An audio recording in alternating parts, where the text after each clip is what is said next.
My dear God's loving people, we are on the 22nd Ordinary Sunday.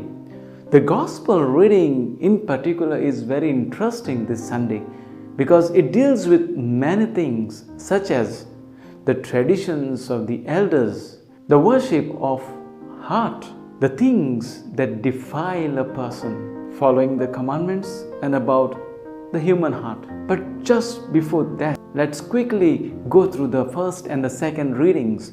In the first reading, Moses exhorts the Israelites before entering the promised land. We know Moses was not allowed to enter into the promised land. So before crossing the Jordan, Moses instructs his people. He exhorts the Israelites to keep the statutes and the judgments Yahweh had given them in order that they may live long in the promised land. The focus of the exhortation of Moses is on the relationship that the people of Israel has with Yahweh and His Torah. The reading suggests that through the righteous Torah, the people of Israel has an easy access to God, which makes the nation of Israel unique among the nations. We need to notice this. It is not the laws that demonstrate Israel's wisdom to other nations, but their obedience to the laws. Having some great laws does not make a nation great or wise, but the laws being followed and lived by the people prove that that nation is great and wiser than other nations. In the second reading, St. James in his letter urges the people to be open to the Word of God because the Word of God has the power to save their souls. Now it's like this. Having the Word just like that will not help or save their souls. It is by listening to the Word of God and by living by it. Otherwise, they cheat themselves. St. James also gives the practical application of the Word of God. That is, to be concerned and of help to the orphans and the widows in their affliction, and to keep oneself away from sin which has stained the world. The Gospel passage is very interesting because Jesus gets into an argument with the Pharisees and the scribes that came from Jerusalem. St. Mark the Evangelist gives us some information about the Pharisees. He says that they are very keen in following the traditions of the elders. Now, they observed that the disciples of Jesus did not wash their hands before eating.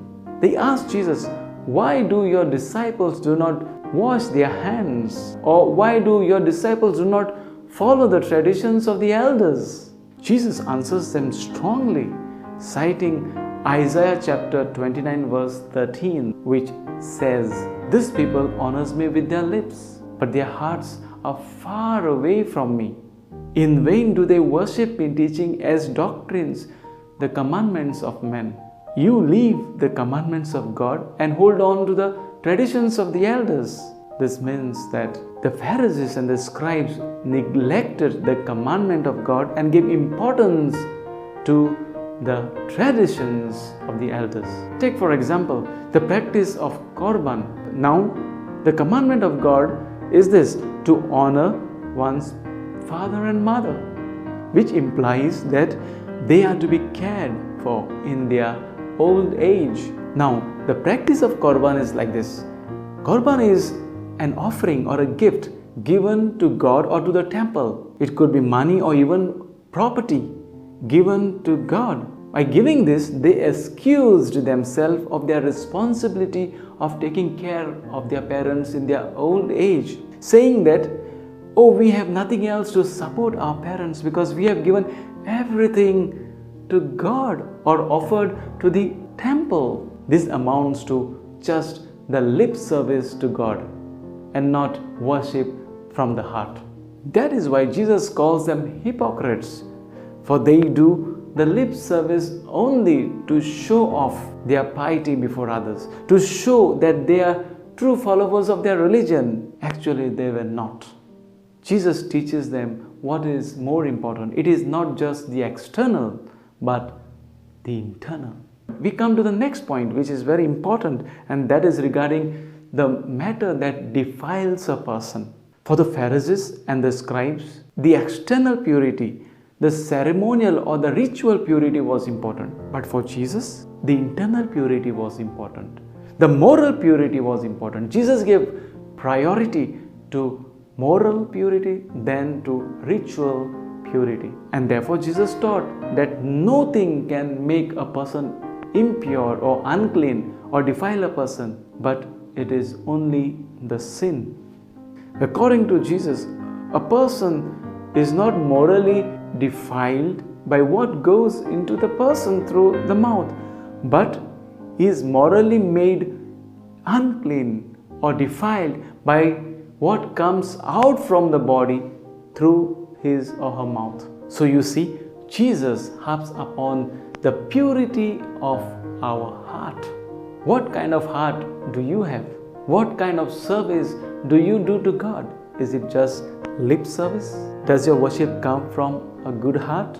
The Hebrew word for heart is leb. In the Hebrew Bible, the heart is used literally and figuratively. In general, its figurative usage signifies the innermost part of the human person, so to say, the core of human being. In particular, it is associated with courage. It is the seat of rational functions. It is the center of planning and volition, and also religious and moral conduct is rooted in the heart. Jesus says, "For from within, out of the heart of a person, comes all the bad things, coveting, wickedness, deceit, envy, slander, sensuality, pride, foolishness, etc. And all these things defile a person."